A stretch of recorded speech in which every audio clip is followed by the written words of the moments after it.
Hello again from Galloway in southwest Scotland and the 71 MG midget restoration. I thought I'd share a little update with you. This is probably the last update before Christmas, and I've done a little bit since the last video, so I just wanted to share that with you. If you remember, one of the things I mentioned last time was the fact that I was concerned about the chassis rails here, in that I did some measurements and this one seemed to be shorter, which meant that these two plates didn't line up perfectly, and they're key because the anti-roll bar has to be bolted to them. So essentially what it meant is I had to extend this chassis leg. Now, while this is a total replacement, this one obviously had a new end section welded on, so I cut that back off again.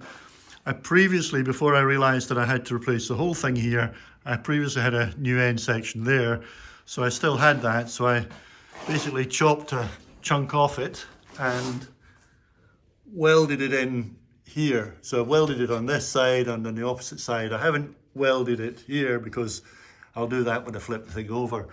And I've welded and sealed the top here, so it's pretty solid. I checked that this is a right angle, that the distance between here and here is 11 inches, which is what it's supposed to be all along. I've checked that when I put a spirit level across at various levels, that it's level all the way down, and I've basically got the appropriate caster angles on both sides. So I'm pretty happy with that. And as a sort of final check, once I'd got all that done, I've checked from the suspension corners on both sides to make sure the distance is the same. So I'm as confident as I can be that when I put the suspension on front and back and I stick the wheels on, that all four wheels are going to be running in the same direction, which obviously is the main point of the exercise with this thing. So having done that, I decided it was time to do a bit of work on the sills. I want to get this thing back on the rotisserie and turn it over and check my door gaps again and that sort of thing, but I need to be confident that when I do that, it's not going to move and flex. I'm reasonably confident, but I'll be even more confident when the outer sills are welded in, because that gives a bit more rigidity than just relying on the inner sills. So over the last year or so, I've been fixing in this outer sill, and I've done a lot of work on positioning it, and hopefully getting it into a reasonable position. One of the things I had to do was to make sure that this outer A-post is at right angles to the sill, and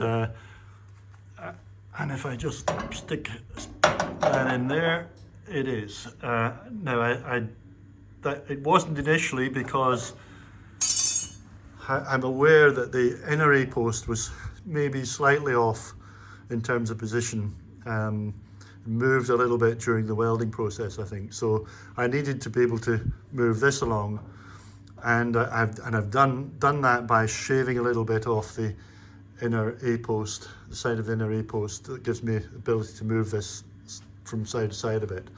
The important thing about getting a right angle here is if you get that, then this angle here has to be correct to allow, should then be correct to allow the wing to fit. And I've fitted the wing, I've actually bolted the wing in place a couple of times, and it fits very nicely, and the joint here between the outer sill and the wing seems to be pretty good. So I'm pleased with that.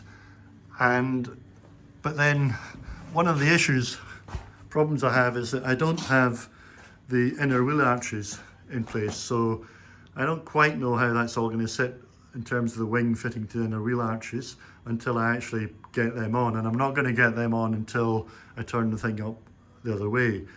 Now obviously, once I've got two wings in place, then those wings have to be at the same level so that you can then stick this front end on and get it to all join together.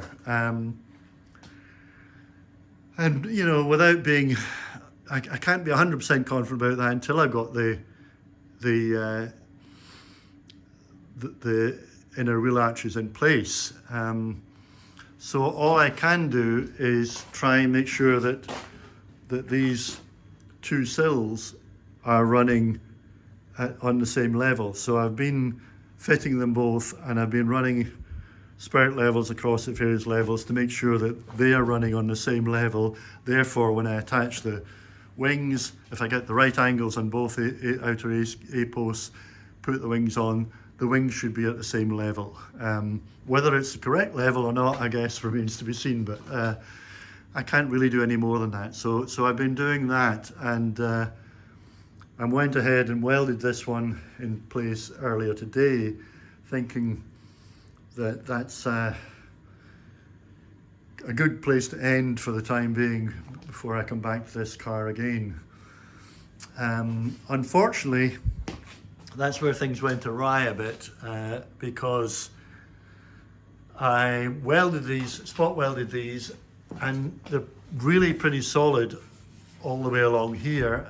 And if I can possibly get down and show you underneath here,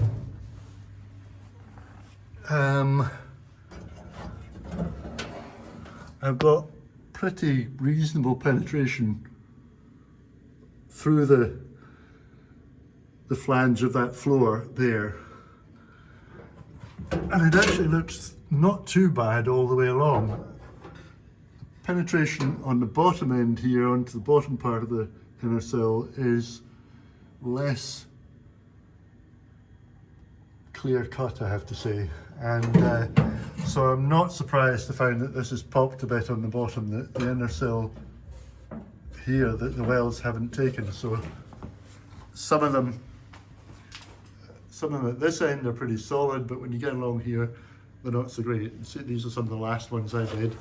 And sadly, when I took all the clamps off, it's popped at this top end as well again. So we're good up to about here, and then there's a section here where the welds haven't taken.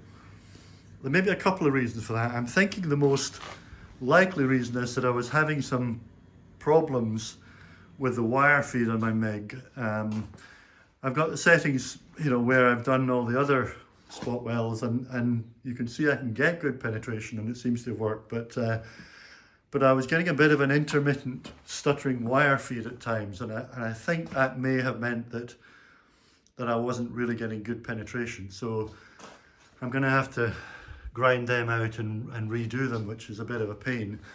Now the other possible cause of it is that I decided, now I'm thinking foolishly, decided to rust proof the outer side of the inner sill and the inner side of the outer sill. In other words, the box section between the sills, to try and protect them, because obviously the sills are very prone to rust, and I thought that made sense.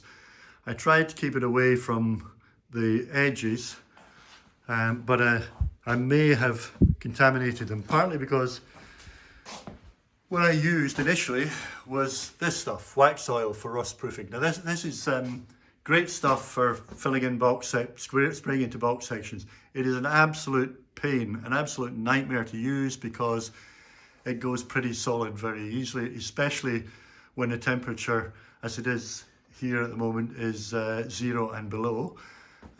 So it's what I have to do with that is take the lid off it. I then stick the can inside a can of boiling water, leave it for 5 minutes to liquefy, then get it quickly into the spray gun and then spray it. And I sprayed it on the inner surfaces of the two sills, and let it set. Now it never goes hard like paint. It just it kind of is always flexible and always has, you know, some movement in it. And I realized after I'd sort of thought about it that it might potentially be dangerous, because it tells you on the thing that it's highly flammable. And I thought, okay, so I've coated these sills and I'm about to blast them with a MIG welder. Am I going to set fire to the whole thing? So long story short, I chickened out and cleaned all the wax oil off again and then just sprayed them with primer instead.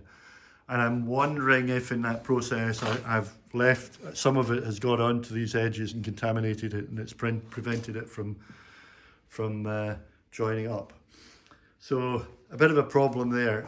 So anyway, what I'm going to do, I've decided, is I'm going to go ahead and weld this one on. I'm actually a lot happier about this side in many ways, but I'm going to weld that sill on that side, and that will give me rigidity. I think there's enough rigidity in here even without with a few spot welds missing, plug welds missing, and then that'll let me turn the thing over, get it on the rotisserie and turn it over, and then I will fit the wheel arch, inner wheel arches, and I'll dry fit the wings and A posts and look at the whole thing and see if it all seems to be where it needs to be, and make sure that it's all in the right place.